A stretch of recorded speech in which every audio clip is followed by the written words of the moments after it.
goes to the bathroom. It's like a restaurant. You leave and go to the bathroom and food gets there. Kind of like when the Or phone you rings go to and the the minute you bathroom, put that something in phone your call mouth. you're waiting for. Yep. Always. Don't go away. I'm not going to try to. One of my work changed to the phone.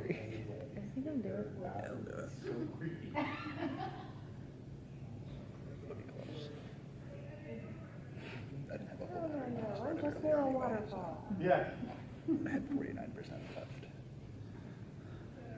My mom often got her important phone calls while she was in the shower, so. Well, I was trying to figure out what the heck I was going to read. Astro Shadow. I think we're all asking the same question. Well, as it happens, when I was checking I back up stuff on Dropbox, and when I was checking my Dropbox, why, lo and behold, make sure it's actually finished. I could be in bad trouble. Oh, crap. I think it's not done. Well, maybe I won't be doing it. Do you need an internet connection? Nah, My cell phone as well. I just didn't back that one up where I thought it was.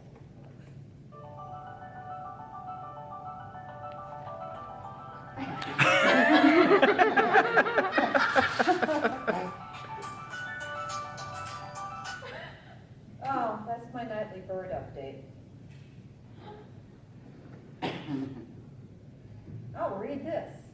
Bird update. Birds are doing well. Minnie Macaw even stepped up and sat on my shoulder as I took care of stuff. Total surprise. Was just giving, come back here. Was just giving treats. And he went for it. Thanks, Mike. I'm trying to do a reading right now.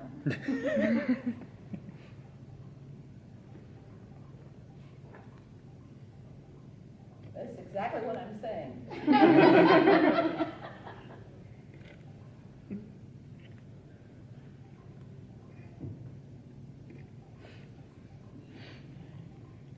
That's our house sitter. Do we need like one of those movie theater cell phone announcements? If she's allowed to get calls, I think. Well, I was going to, badly said, she's in charge, she's allowed to get calls. Just look for everyone else, just in case. Well, all right. I can't do that. Let me see if.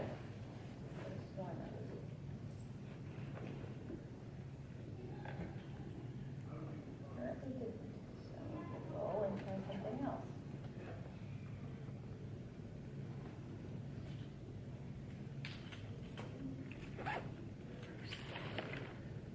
Sure, this one's finished. Apparently, I only saved half of the one.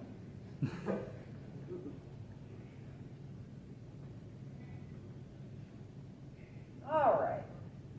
This is, I know most of you are probably not, are any of you following Secret World Chronicle? I only learned about it today. Same here. Nobody.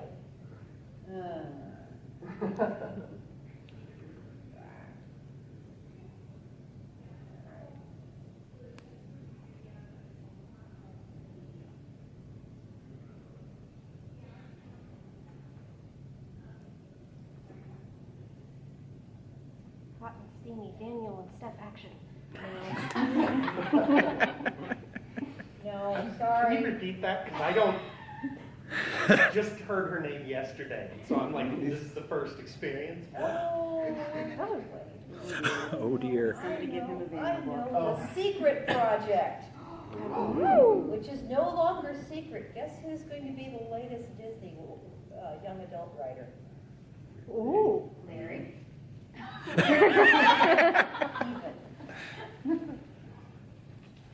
We just sold this to Hyperion, which is Disney's young adult arm.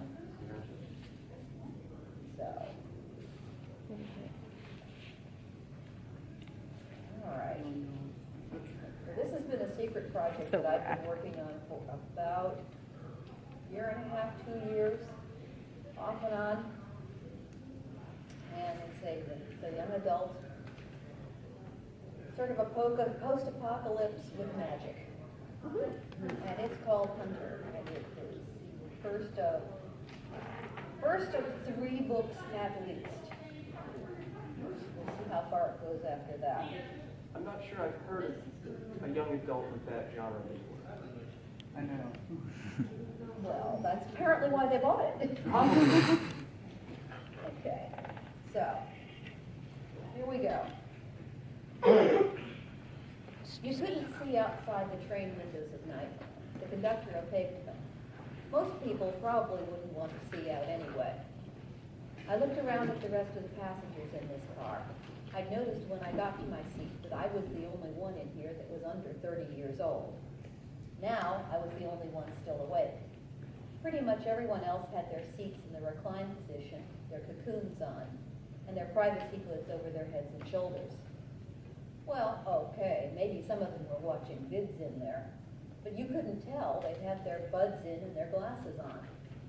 There was just row after row of reclined seats, skewed so that no one quite had his head in someone else's lap, each person bundled up tightly like a swaddled baby, with soft black hummocks over the top halves.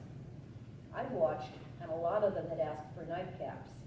If something bad happened now, they'd all die without ever knowing they'd been in danger. All but me. My seat was reclined, of course. I didn't have any choice in that. All the seats had reclined and swiveled for the night at the same time. The conductor did that for the whole car. But I hadn't fastened down the cocoon, and I wasn't going to use a hood. I certainly wasn't going to have a nightcap. My masters would have had a litter of cats if I even looked at a nightcap. Well, no, they actually wouldn't. My masters didn't do that sort of thing. But they'd give me that look that said, "You know better than that," which was actually a whole lot worse than having a litter of cats. I wanted to look out, even though I knew the view would be no different from daytime. The track was safe enough, well, as safe as things ever got out here below the snow line. It was enclosed in a wire cage that was kept electrified for 5 miles in front of and behind the speeding train. Outside the cage, though, that was different. Some places were safe and protected, some not. Some were hell on earth. I wanted to see it. I wanted to see it all, no matter how awful it was out there. No matter how scared I was, and believe me, I was scared. I wouldn't show it. I'd spent a lot of time learning how not to show it, but I was scared. Not that I was from a place that was precisely safe, but it was safer than some of the territory we were speeding through. Some? Most, more likely. And there was a good chance I was going to go out there into the worst parts of it. If not now, then soon. It would surely be no more than a year before I was patrolling it. You see, I'm a hunter. One of the stewards was making his way through the rows, checking on everyone. I'm not sure why he needed to, but this is a very expensive and very exclusive way to travel. So I suppose the illusion of always being served comes with it. No one flies but the military, of course. The skies are just too dangerous. There are other trains, not like this one, where people are packed in like cattle. They have to hump their own baggage and bring their own meals. I saw them at the station, and it looked like the old pictures of people fleeing from a war. Away from my masters, though, I was told I would always get the star treatment, partly because of what I am, partly because of Uncle. The steward paused at my row, and I tensed a little, expecting a rebuke or a demand to lie down and sleep like everyone else. But instead, he leaned over the man between me and the aisle and whispered, "Are you really the hunter?" I nodded. His eyes went wide. "You're so young," he blurted. "You're just a girl." I thought about telling him I'd been a hunter since I was 9, then I thought better of it. The masters weren't even supposed to exist, and when someone turned hunter, they were supposed to go to Apex City immediately anyway. I just shrugged. "Can I see the hounds?" he breathed. That took me by surprise. "Here?" I asked. "Now?" It would be tricky to summon them on a moving train, but since I wasn't under attack, not difficult as such. But the hounds are not exactly quiet about making their entrance, and I wasn't sure if even earbuds and cocoons would insulate these other important personages, nor how they would feel about being awakened by a full pack. He glanced at the rest of the passengers. "The wrecked car is empty." I nodded, shucked myself out of my cocoon, and edged into the aisle. I followed him through 2 more cars full of silent cocoons and into the wrecked car. We picked up 2 more stewards on the way. He was right, it was empty. The auto bar blinked its lights at us, then went back to wait mode when we didn't go get ourselves drinks. The game consoles were silent, as were the gambling tables. There was some clear space at the back with fold-down exercise machines. That is where I went. By now, I had quite an audience, and more were coming. Word about what I was going to do must have spread through the rest of the train. It made me a little nervous because I didn't usually do this with an audience. I closed my eyes and envisioned the mandala, opened my mind to the other world. With my eyes still closed, I drew the summons glyphs in the air with sweeping gestures. If I opened them, I knew I would see the glyphs hanging in midair, drawn in flames, which was something of my signature. Very showy, which is odd, considering I tend to keep myself to myself, and I hate fuss. I heard the group's swift intake of collective breath. With an abrupt gesture, I cast the glyphs to the ground and opened the way. Now I opened my eyes.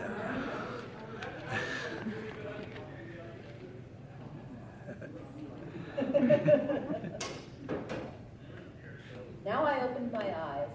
In time you see my hounds bursting out of midair between me and the onlookers. Someone gave out a nervous shriek, and all 7 of the hounds turned their heads in his direction to stare with their flaming eyes. Little flickers of flame danced over their coal-black coats. They'd chosen to look like black greyhounds, which was a good choice. There wasn't much room for anything bigger. They were intimidating without inciting panic, and there was no way their usual forms would have fit. They look just like dogs, one of the stewards said doubtfully. Vaya looked over his shoulder at me and dog grinned. Then before I could stop him, whipped his head back around and blew a jet of flame at the devil. There were shrieks, but I stepped in between them right into the flame and let it play over me. Illusion, I explained as the panic subsided. That wasn't the truth, of course. Vaya had merely ordered the flames not to burn anything or anyone. But knowing that my hounds could turn the laws of physics inside out would only make their poor little brains explode. I know it made my brain explode the first few times I saw them do impossible things. After that, the hounds went into superstar mode and graciously accepted the admiration of the crowd. Everyone wanted to touch them, pet them, and the hounds were in the mood to accept that. Probably since we hadn't hunted in 2 weeks, and they were bored and hadn't gotten their quota of adoration for a while.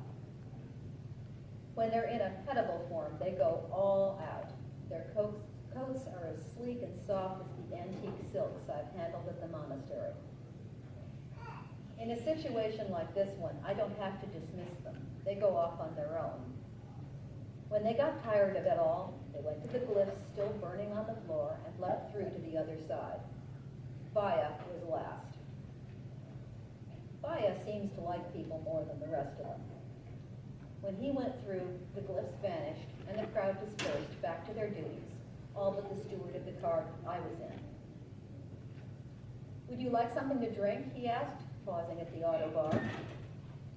I thought for a moment. It was just a little intimidating and a little intoxicating. Here I was in a situation I had literally never found myself before. A situation where I could have absolutely anything I wanted. Almost anything, that is. That put things into perspective. I really wanted to turn the train around and go back home. For a moment, homesickness swallowed me up. But I kept my hunt face on, just as I'd been taught. "You choose. Something soothing, sweet, and hot, with nothing like a drug or alcohol in it," I said, thinking I was going to get some sweet hot tea, which I much prefer to the hot buttered tea some of my masters like. Well, it isn't really tea. Nobody on this continent can get that anymore. It's herbal teasing. But it's real butter. Cows can't live up in the mountains, but goats can. "I know just the thing," he said, and went to the auto bar. He brought back something medium brown, opaque, with an intriguing smell. I sipped it. It was odd, but good, creamy and sweet. "Hot choco-like," he said, and gestured for me to follow him. I did, sipping as we went. At the vestibule to my car, he paused. If something were to happen to the train, you and your hounds would protect us, right? We'd be all right with you here until help came, right?" I thought about that. Thought about the likelihood that if there was an incident that involved something big and nasty enough to break through the electrified cage, the train would probably crash. And at the speed it was going, not even the crash bubbles would save us. And that if any of us did survive, we'd be too injured to do anything or unconscious. Thought of possibilities that didn't involve crashing, in which case the armed cars at the front and the rear of the train would do a lot more about protecting us than me or the hounds ever could. I mean, there were machine guns with armor-piercing blessed bullets in there, and mortars, and some trains were even rumored to carry small missile launchers with hellfires loaded. I'm cursed with a very good imagination. And right then, what I could imagine was terrifying. But my masters had told me that when I got out here in the world, people out here would look at me differently than they did. That hunters were some sort of legendary beings out there. We didn't get a lot of vid on the mountain. We were off the grid, and most of our electricity had to be saved for things that mattered. So mostly it was just the officially mandated stuff we warmed up the vid screen in the community hall for. But sometimes, when there was a bit of electricity to spare, we watched other things. And the few shows I had seen seemed to bear what the masters said about hunters out. And if we did get into trouble and survived it, and the armed cars didn't stop what was trying to get at us, then it would be one of two things. Either so big, powerful, or both, that nothing would save the train, or something powerful, but not so big, crafty, slippery, and vicious. And that was exactly what I and my hounds were trained to handle. All that went through my mind in a flash. I've been trained to analyze and assess in less time than it takes citizens to blink. "Yes," I said simply, "so long as you forget how young I look and do exactly what I tell you." Enough of the hunter mystique must have attached itself to me when I summoned the hounds, that he just got this hugely relieved look on his face and sighed. Then he opened the door for me and waved me through. I went back to my seat and perched on it, Zen style, sipping the drink. It must be terrible territory we're passing through for him to have asked that question. Now I really wanted to see what was out there, even though I had shiver bumps all up and down my spine. It's what's unknown and unseen that scares me most. There was a lot of speculation among the folks that depended on the monastery on just what had happened to cause the disarray. That's what everyone calls it. The time when the old world created bids and trains and planes and all of that got turned upside down. I know there were volcanoes and earthquakes because the island of California used to be part of the continent. And there's Old Yeller, a volcano where a park used to be, that still sends up ash plumes that ground the Air Corps, and Olympus, another one in the northwest that took out a whole city. There were plagues too, and storms like no one had ever seen before, the kind of storms that still make flying too dangerous for anyone but the Air Corps to dare. And the South Pole is where the North Pole used to be. And of course there was the breakthrough, which really made flying too dangerous. The Christers all thought it was their apocalypse, and the masters say they were all confidently expecting to be carried up to heaven, while everyone that wasn't them died horribly or suffered for hundreds of years. Only that didn't happen, even when some of them decided that the apocalypse must need a kickstart like a balky engine, and set off some sort of really bad bomb in what used to be Israel. They still didn't get carried up to heaven. Not one. They just died like everyone else. So that's why it's called the disarray instead of the apocalypse. The masters say it didn't all happen at once. The things just got worse and worse until the bombs went off. And that, they think, is what caused the breakthrough. All they could tell us for certain sure is that in the middle of disaster after disaster, the other-siders came through, and with them came magic. It was like the old story in one of the books I read when I first got to the monastery, where this girl named Pandora opened a box, and everything horrible burst out of it and spread over the world. Most of the other-siders are monsters. Dragons, kraken, leviathans, gods and magogs, furies, harpies, things we don't even have names for. Even the masters don't know what happened, not really. Some think that the breakthrough happened because of the bombs. Some think it was because of some other terrible weapon that got set off, or all the poisons that people were dumping into the air and land and water, or because of the polar shift. And some of the masters just shrug and say, we violated the earth until she opened the gates of hell to visit our karma upon us. Well, I'm not a master, and I'm never going to be. I'm too focused on right here, right now. So my ruminations on the disarray didn't last any longer than that cup of yummy goodness. I had another day and a night on the train, and then it would arrive in Apex City, the capital, and I would find out why Uncle had sent for me rather than one of the other hunters. Another day and night to get used to being alone and lonely, to get used to being homesick.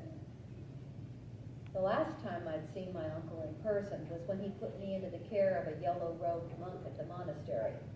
We must have gotten there by another train, although I don't remember it. I might have been hurt, or unconscious, or maybe sedated. The monks told me I was one of a huge group of kids that was evacuated ahead of an other-sider incident. Incident.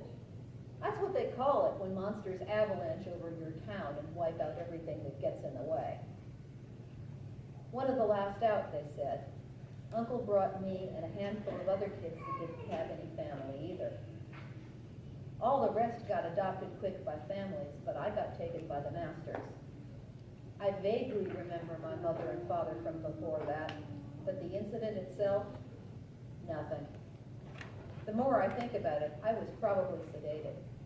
My bachelor uncle was probably not well equipped to cope with an hysterical toddler.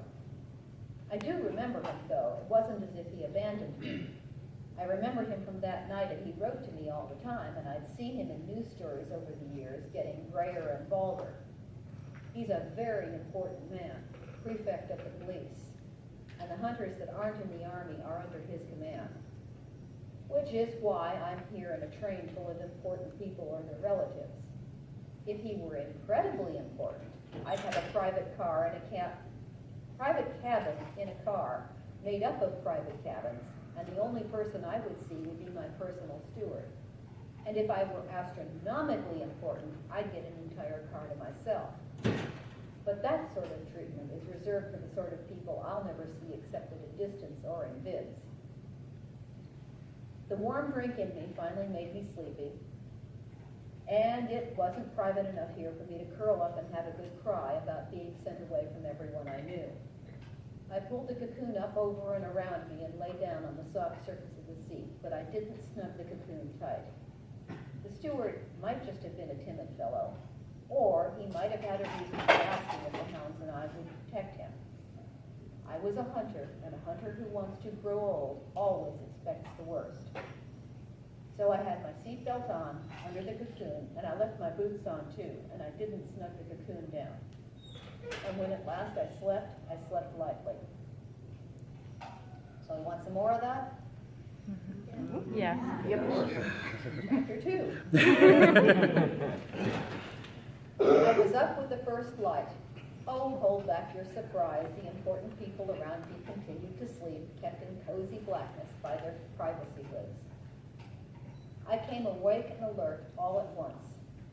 Unless a hunter is sick or drugged, that's what we do. The windows had been transparented, so I finally got my look at what was outside the cage. Flat, open fields. Flat, by my standards anyway. I knew where we were immediately. We were onto land that used to hold enormous grain fields and vast herds of cattle. The cattle were still out there, but they were wild now and looked nothing like the fat, box-shaped, walking meat sacks that used to drift around these grain fields. These were rangy as a goat, and as the train sped by, they ran away from it, fleet and agile, then whirled to stare at it suspiciously, as if to make sure it wasn't going to escape its cage. There were things that weren't birds circling overhead. Harpies. I could tell by the shape. Probably waiting for one of the cattle to do something stupid and get itself killed. Harpies didn't hunt. They were scavengers, like vultures, and cowards as that. Nothing to worry about unless a flock of them decided to take you on, or you were toddler-sized. But in the far distance there was smoke, a lot of it, and it had that tinge of black that told me it was coming from burning buildings. I squinted. There was some movement at the base of the smoke, and if I could see movement at this distance, it had to be something big. Draken, maybe, or Gogs and Magogs. So, I'd heard about this before I left. Out there was what was left of Springdale. Springdale was lucky. Everyone had gotten out before the Draken charged in and set everything ablaze.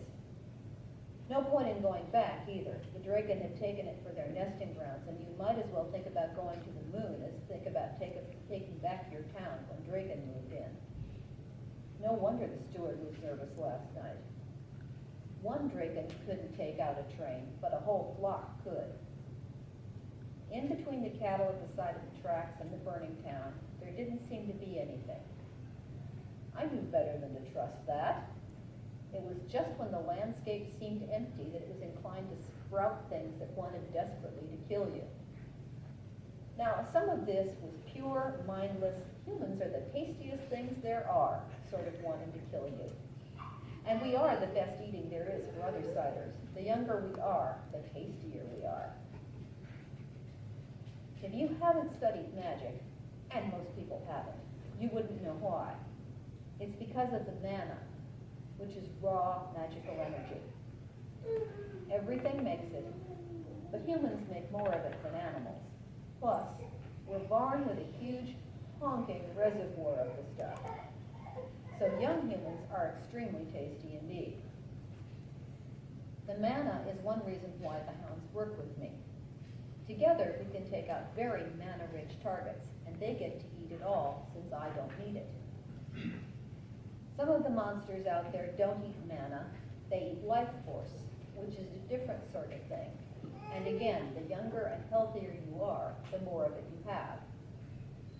But the most dangerous of the things, and the rarest for humans to see, are the brainy ones, the folk. They kill humans for reasons of their own, and we don't know what those reasons are because they don't speak to us except on very rare occasions. And then, it's usually a challenge, or very cryptic. They live, they own the island of California. Folk killed them. Are they in control of the other creatures? sometimes. Were they the ones that caused the breakthrough, or did they just take advantage of it? No one knows. You probably never heard about the folks before, because the government really does not want people to know about them. That's what my masters say anyway. They warned me to be careful about talking about them out in the rest of the world. They told me before I left that unless and until someone important actually said something about the folk, I was to pretend they didn't exist. Us on the mountain know, all of us, because of the masters who don't believe in holding back information. But almost no one leaves the mountain. Well, no one really wants to. For everyone I know, anyway, there is nothing we see in the cities on the vids that tempts us, no matter how much they try to propagandize us. As I looked out of that window, I got one of those feelings, a goosebump moment combined with a certainty. There was one of the folk out there, maybe more than one. Springdale had fallen because they wanted it to, and I was very glad we were speeding past it. We were going fast enough that they probably wouldn't notice us. Incidents are horrible enough without having the folk involved. But that explained why the citizens of Springdale had managed to escape. The folk left them, holding back the monsters until everyone was out. Why? Heck if I knew. The folk do things all the time that makes no or little sense. I quickly directed my thoughts to concentrate on my totem, one white stone. This is my core, the thing I have learned to think about exclusively when I'm worried that something might pick up my thoughts. This is a trick the masters taught me, and so far as I know, I am the only hunter that does this, although most of the masters do. The hounds know that when my thoughts are full of one white stone, there is danger around me. They would know on the other side that something was up and be ready for a summons. It's just not wise to talk or think about the herd. Some people believe it can summon them right from other side. I don't know about that, but I do know that thinking about them certainly gets their attention. The smoke dropped behind us, and I relaxed a very little bit. Enough that when the steward brought me breakfast, I was able to enjoy it. Some of the masters are vegan. They only eat plant stuff and animal stuff that doesn't involve killing, like butter and eggs. But some aren't, and most of our people up on the mountain are omnivores. So the smoked bacon and eggs weren't new to me, except that I suspected the bacon, at least, was clone pig, not real pig. Vat-grown meat a couple of cell generations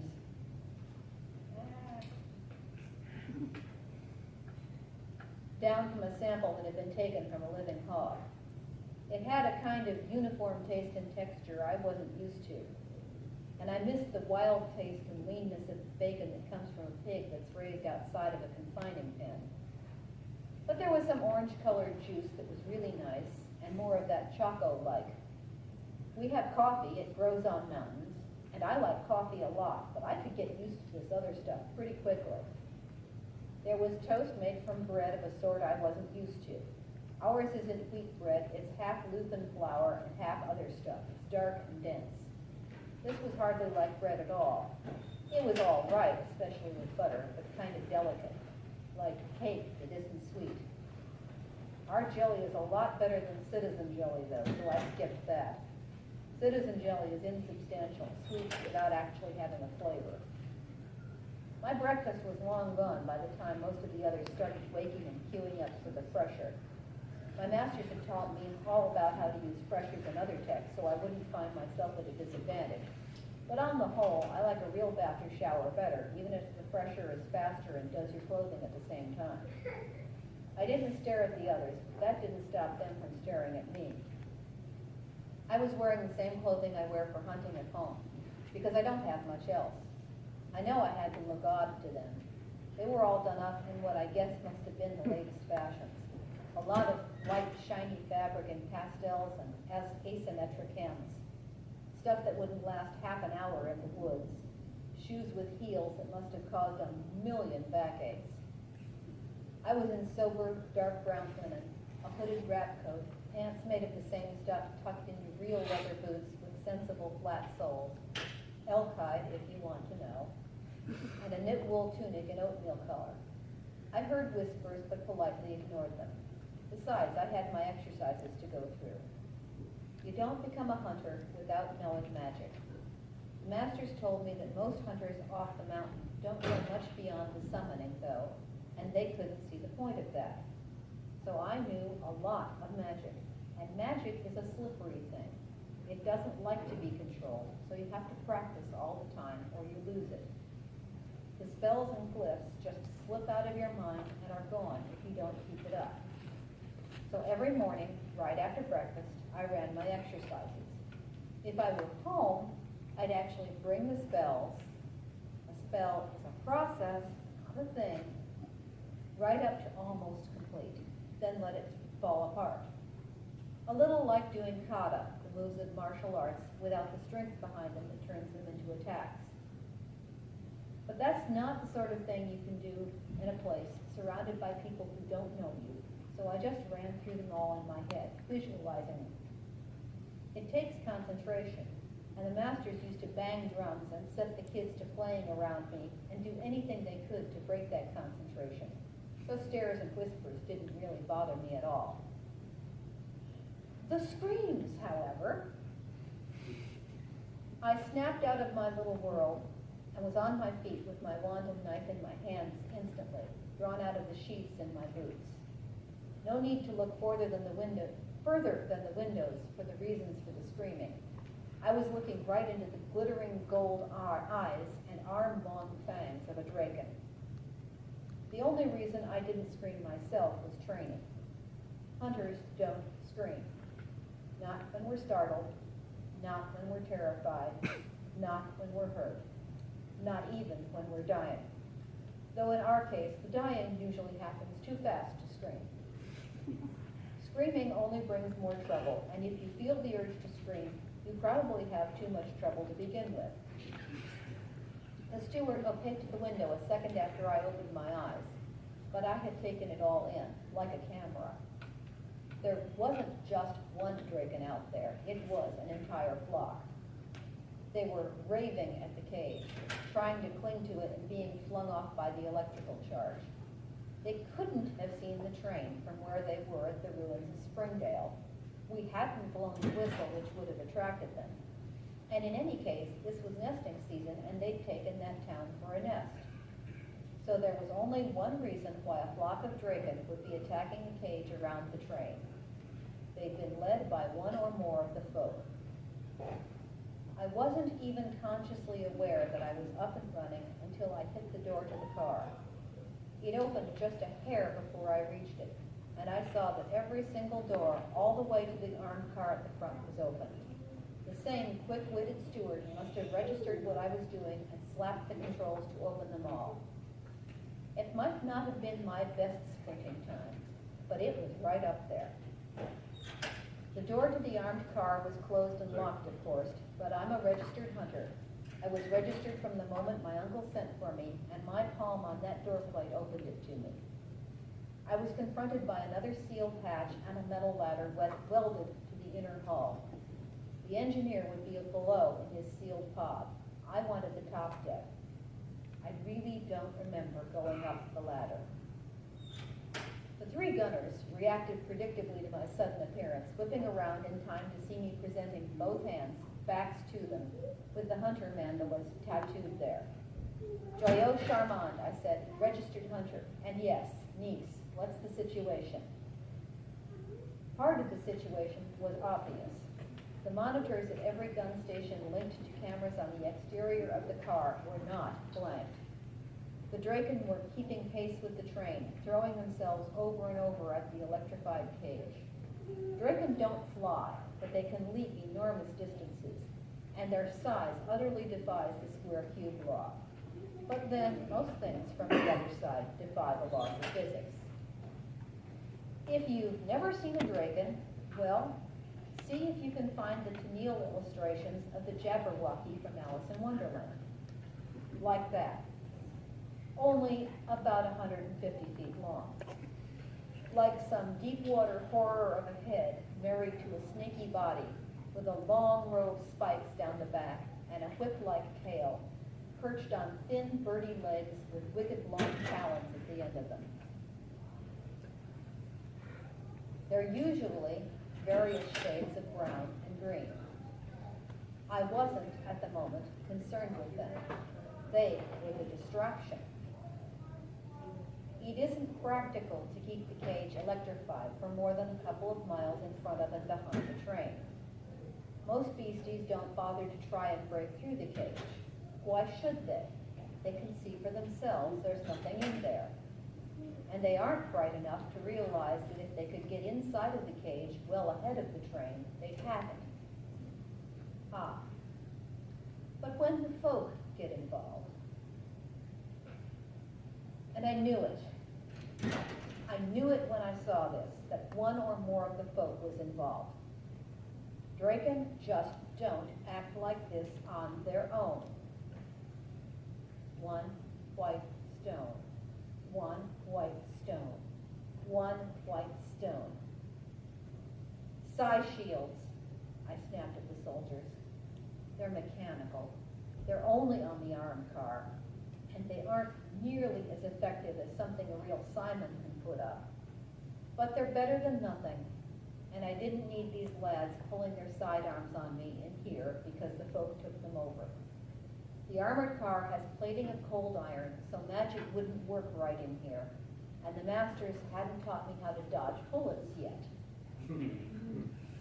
But theirs, began the one with the most stripes. Don't argue with her, you moron. Do it, snapped one of the other two. Then, without waiting for orders, reached out a long arm and snapped a series of switches over the ranker's head.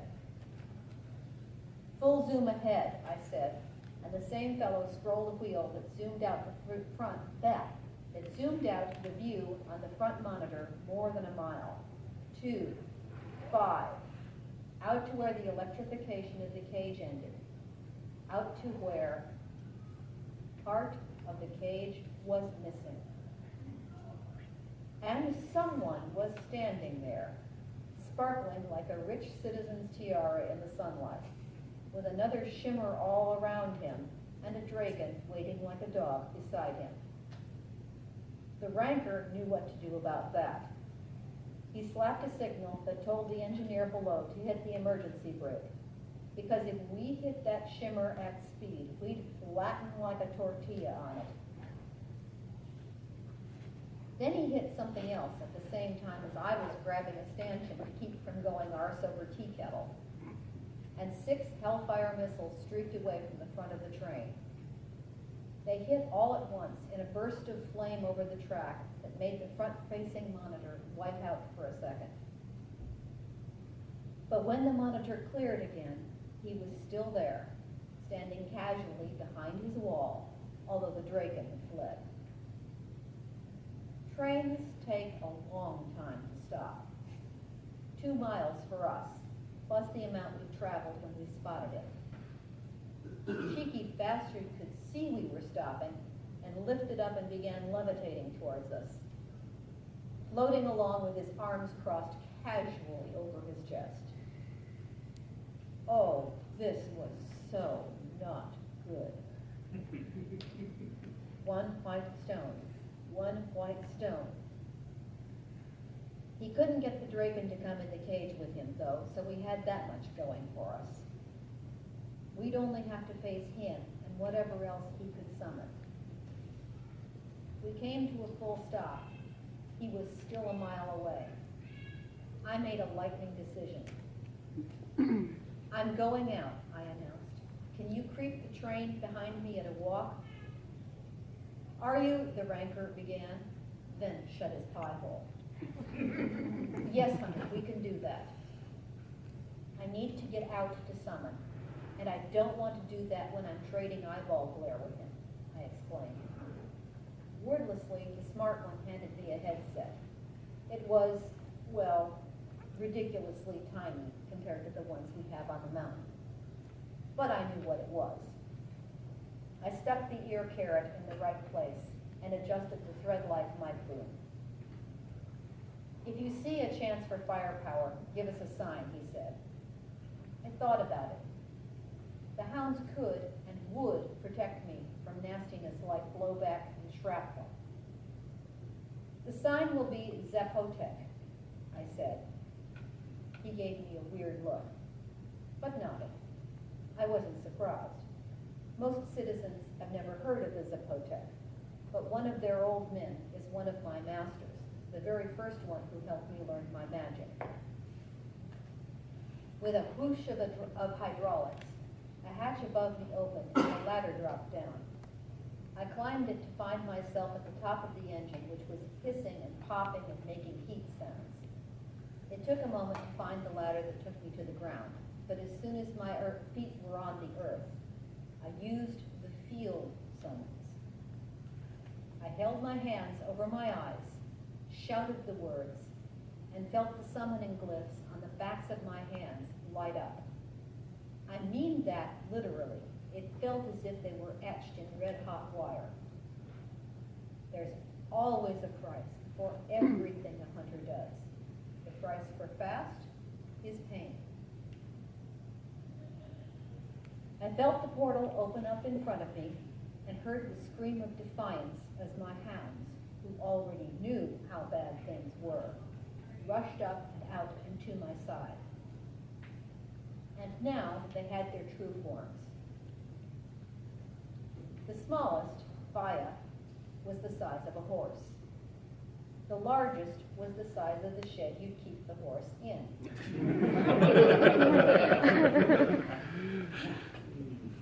They looked like something out of a peyote dream. They were alebrijes, things people had once thought were only the hallucinations of an artist in a high fever. Oh no, they were real that when Pedro Linares caught a fever and saw into the other side, they were what he saw. Okay, you have no idea what I'm talking about, unless you happen to have seen my hounds. So, take just about any animal. Now add spines, wings, horns, whatever you like. Now paint it in eye-watering psychedelic colors and crazy patterns. Now make it horse-sized or bigger, give it a lot of mana and the ability to use it, and add the real offensive weapons, the stingers, the claws, and poison fangs, and fire breath. That's an alebrije. And they like us. They like humans. And near as I can tell, they hate the folk. Which is a damn good thing, or Pedro would never have come out of his fever dream. Heck, they might even have been the ones that cured him. I'm the only hunter I know with alebrijes as hounds. Which was another damn good thing, because there was a chance that the folk mage ahead of us might not recognize them or know how to fight them. Baya, as usual, glued himself to my side as we walked out to meet the mage, the huge engine barely crawling along behind us. The rest ranged to either side of me, carefully not touching the cage. Outside, I looked calm, cool, and indifferent. Inside, I was a screaming mess. I'd never faced a mage alone before, and when I had seen one, and only one, it had been one my master had faced down before, and my master was with me at the time. Scared? I was glad I was dry and empty, let's just say that. My mouth was dry, my stomach a cold, hard knot, and my heart going like a fancy dance drum. But my hands were steady, my vision clear, and so was my mind. So, it was party time. One white stone. One white stone. One white stone. Chapter 3. Are you liking this? Yes. I have one question. Yes. How are you spelling Drake? D-R-A-K-K-E-N. Okay, I thought it was something like that. I'll get through the confrontation with the folk mage and then we'll call it. Soon enough, I was trading eyeball glare with the mage, him hovering in midair with his arms crossed, me on the ground surrounded by hounds. The folk. Well, we don't know what they really look like. The one thing they can do better than any human is illusion. So the truth is, we don't know if what we see is their true forms, if they're shifters, or if it's all illusion. There's some differences among them: hair, skin, eye color, and definitely costume. But they all share certain things. For starters, they are beautiful. Even the wildest, most feral of them is gorgeous enough to make you guess if you aren't ready for it. They all have pointed ears about as long as your forearm, and eyebrows like antennas, and thin, sort of pointy faces. They're usually tall, about 7 to 8 feet tall, with thin bodies to go with the faces. The ones I'd run up against were all feral, hair down past their knees, but all dreadlocks, braids, and straggles, with feathers and carved stone and bits of bone braided in, dressed in skins with the hair still on it, decorated with bones and feathers and whatever other odd bits take their fancy. They hadn't been mages. All their control of magic was at the level of instinct, babies compared to the masters. This one was different. With him floating there, his long, long, silvery lavender hair perfectly groomed and smooth as ice, ended a couple of feet just past the soles of his shoes. His hair was done in some sort of elaborate style with strings of sparkly beads behind his right ear. He had a silver headband stretched across his forehead with a lavender stone in it that matched his lavender eyes. I couldn't even begin to describe his costume. It was all of some soft, shiny, silvery lavender stuff with floaty sleeves and lots of layers, and every visible bit of it was covered in silver embroidery and more sparkly beads. The sphere-shaped wall around him glimmered like the surface of a soap bubble, but I had just seen that 6 Hellfire missiles wouldn't dent it, so I wasn't fooled by how fragile it looked. He and I stood there staring at each other for a while. My Aikido master had taught me that the one that makes the first move sacrifices his advantage by putting his energy out there. So I had learned patience. Finally he spoke, and his voice was just as beautiful as his face. "I see you, Hunter." There it was, the traditional opening of a battle, but not a duel. Good. That meant I could cheat. And I intended to. "I see you, magician," I replied. "What have you to do with the sheep behind you?" he asked in conversational tone. "I am the shepherd of these sheep," I responded, taking responsibility for the train and everyone on it. "Then the shepherd can spare a lamb, or 2, or more." Now, that surprised me. I hadn't expected him to try and bargain.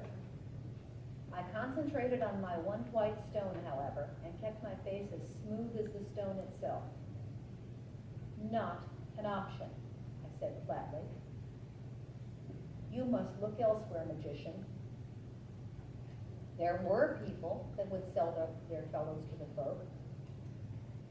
Where I came from, you earned a rope necklace for doing that, but there were." There are always people that aren't human, who think that the only thing in the world that matters is themselves.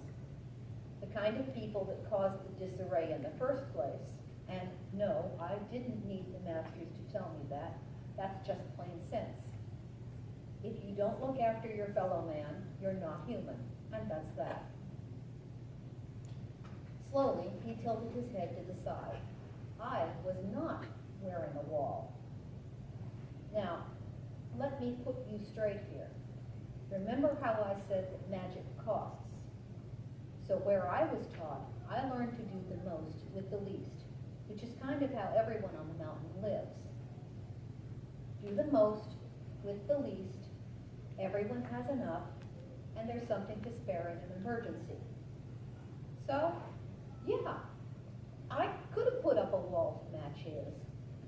But why? The hounds could do it too, and they were faster than me. If Baya felt something coming, he'd snap up his wall to deflect what was coming before it hit us. Then, I could invoke my better, stronger one, and meanwhile, I wouldn't be bleeding mana. And he wouldn't be breeding my strength from my wall. So, he was puzzled, because I wasn't doing this the way that the folk would, and maybe the way any other hunter he'd met had. And he was studying me, trying to decide if I was just stupid, or if I was a lot stronger than he could guess. And while he was studying me, let's just say I wasn't being idle. Most with the least, right? I had a tiny little bit of magic going, slowly grinding through his wall. So subtle, so inconspicuous, it was happening right under his nose, and he wasn't even copping to it. You have no shield, no armor, he said conversationally, and yet your mind is smooth. One white stone. One white stone. So they say, I shrugged. Of a courtesy, please unencumber the way, magician. I would take my sheep to their pasture. There, I asked you nicely. Go away. You could, he replied thoughtfully, tilting his head to the side, take them to mine. Say, what? Had he just... We have shepherds tending our flocks, he continued, confirming what I thought I'd heard. You could take Sizen of me, take me as your lord, and forsake the lords of the city. You would find a more pleasant life, I do assure you. Your sheep would be tended. They might even prefer their new life. Okay. This was new. I stalled for time. A little more, and my magic would have scoured my part of his wall, very thin indeed. The folk have no love for my kind, I retorted. Why would you offer such a thing? He laughed. It sounded like bells. You interest me, hunter. You are not a sheep. You are more clever and patient than a wolf. You are braver than a lion. You are a new thing. You might prove to be a weapon in my hand. Or something else. He leaned down, his eyes glittering at me. You are partly incorrect. Not all of my kind consider yours to be the enemy. And my kind do not find yours uncomely. He straightened. Properly groomed and garbed, of course. He added with arrogance that was natural to someone who was sure of his own superiority. And your hounds, they interest me too. Baya's back vibrated under my hand as he growled. They are new to me as well, he continued. What are they? On a platter. Oh, I said, Zapotec. And I flung myself to the ground, and the hounds flung themselves on top of me, as I flung up a wall of my own around us. And a hell of ordnance blasted into his wall at point-blank range.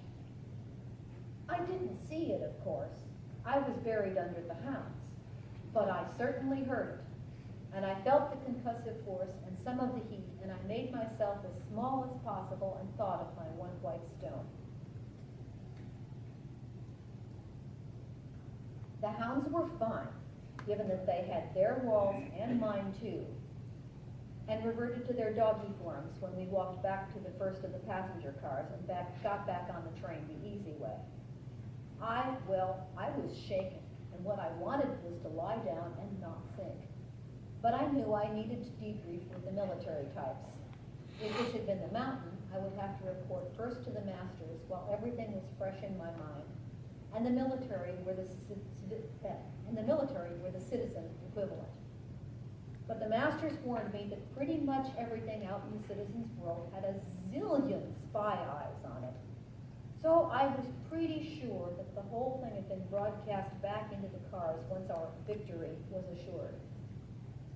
The citizens in the cars would have wanted to know what was going on, and most of them were of a high enough status to demand and get information. And if we failed, well, they'd have a record of what not to do, right? I was right about the broadcast, and the stewards were having to hold people back from the door. I figured the citizens needed to make a fuss over something, so I left the hounds to be fussed over and went back into the armed car. Now, like I said, I wasn't nearly as cool as I looked, way down deep inside, but for now, I would be all right. Once I'm in hunter mode, I'm kind of in a zen state where nothing much bothers me. I figured I couldn't afford to let hunter mode slip right now. I was going to pay for that later, but that would be then if this was now. I wasn't sure what I'd find up on the gun deck, but I was actually kind of pleased to find it full of sober faces rather than whooping and hollering as the train shuddered into motion and began to pick up speed again. Did we? The officer began. I shook my head. No telling. Can you show me the playback on crawl time? I was busy kissing dirt at the time you made the big bada boom. The playback showed me pretty much what I expected on slow-mo. The folk mage had just enough time to realize what was going on and poof out before the barrage got through his wall. I wouldn't be able to play that trick on him again, and possibly not on any other of the folk, but then I'd expected it was a one-off. Like I said, I'd never heard of one of the folk talking to a hunter sensibly, nor of any of the folk offering. What had he offered? A job? An alliance? To be his pet? Then again, if any hunter had taken up such an offer, no one would ever hear about it. He'd just vanish, presumed dead. I dragged my thoughts back to here and now. There, I said, pointing to the telltale flash of light inside the wall that wasn't quite obscured by the stuff blowing the wall to bits. The officer said something rude. He bamfed. I nodded. Yes, but getting him wasn't the point or our job. The point was to get him gone, and our job was to get these people safe inside the city. Well, they didn't like it. That didn't surprise me. My masters had explained to me in detail between the way a soldier thought, the way a citizen thought, and the way a hunter thought. Our people, of course, were not like citizens or soldiers, much more like hunters in mindset. So I had to have all that taught me. Short form. Soldiers like victories. And anything that's not a victory is a defeat. Unless someone manages to spin it as a victory. which the officer would as soon as I left, because that was his job. My guess is they won't bother this train, and maybe will think twice and 3 times before they tackle any train for a while, I said, to give him something to work on. Then I smiled on the surface, because I really needed to go be truly by myself or with Baya for a bit. You men were ace. All I was the bait and the distraction and the mouse that ate into his wall. No way I could have taken him. Best I could do was make a hole for you to shoot through. Which of course wasn't true, but it fed more into their mind share. They looked a lot more cheerful. I could almost see the thoughts spinning up behind the officer's eyes. Then I left. The first call was all private compartments, because if the train had to drop cars and put on emergency speed, guess who'd get saved? The friendly steward surprised me by waiting at the door of the car. There's a lot of people that want to thank you, he began, then gave me this odd little smile. But I wondered if you wanted to let them just now. You look like you could use a short break. I didn't break down in front of him, but wow, he must have been borderline Simon. Actually, I began, and before I could say anything more, he'd whipped open the door of the first compartment and kind of gently shoved me in. It was small, but there was a tiny fresher in there, and a bed, a real bed, turned down and waiting, and some snacks and drinks. Push that button when you're ready to come out and mingle, he said. I'll come get you. Then he shut the door, and I was finally alone. Not for long, though. Baya ghosted in through the closed door. Yes, they can do that when they're on this side. And was all over me. And that was when I cried, and shook, and cried some more. All of the ways that things could have gone bad went through my mind in vivid detail. I could have died, and everyone in the train could have died. Or the mage could have made me his prisoner and made me watch while everyone died. Or he could have used me to get at my masters at the mountain. Or lots of things. Lots of things. It took me a while to calm down, let's just say. Then I washed my face, put a cold cloth on my eyes till they stopped looking so red, ate something that looked like a tiny artwork made of food, drank a lot of water, and went out to get fussed.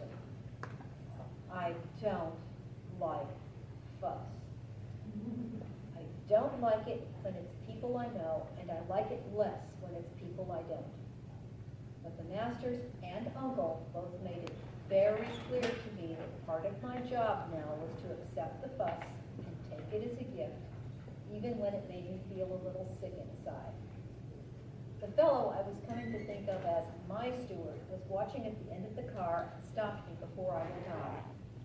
The company would like it if you could do a walkthrough on all the passenger cars, he said, which told me someone had already relayed what had happened upline and orders had come downline. This wasn't a "the company would like it." This was a nicely phrased order. I didn't know why. Maybe I could figure it out later. Right, I can do that, I said. I could hold off more hysterics, and then have the usual post-hunt collapse for a while. That was something else I'd been drilled in, because on the mountain, we like a story, and the stories a hunter that makes it home tell are always going to have a happy ending by definition. Then let's get to it, shall we? He nodded and opened the door for me. People crowded around as best they could in the narrow car. I smiled bravely and nodded and said soothing things. The hounds eeled their way through the legs and to my side, packing around me to give me more space. I made sure to say something to everyone, but the first person that thrust a piece of paper and pen in my hand and asked for my autograph kind of threw me. For a minute, I didn't know what she wanted. Autograph just wasn't a word we used up on the mountain very often. But it happened over and over, not just in the first car, but in all of them. So I scrawled my name and added a harmless version of my mandala with a lot of the lines left out, and they seemed to like that. It was draining. I'm not used to spending that much time with people after a hunt. Neither are the hounds. They slipped away from me one by one, leaving only Baya. And it wasn't just working down the train. I kind of had to go through a shortened version of it on the way back up. When I got to my car, though, my steward was waiting. The company has authorized you to have that first compartment, he said, the one I opened for you. They want you to have plenty of rest. I could have kissed him. I wasn't sure I was going to be able to do anything, much less sleep, with people in my car staring at me and pretending not to stare. I would really like that, I said with feeling. Thank you, and thank you for opening it in the first place. Let's see. Well, we just hit 9, so I think we'll call it right there.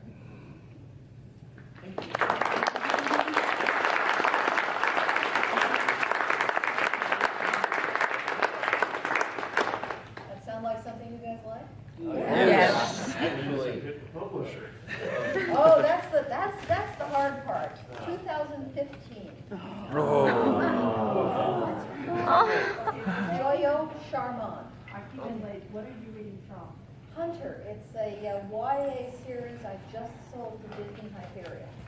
Excellent. Yeah, Disney. Oh my God. It's not just that they are giving, normally with a young adult book, you don't get the same money that you get for an adult book. Not only are they offering me the same as my adult books, they're offering me this publicity package that made my eyes bulge out. It's unbelievable. So. Congratulations.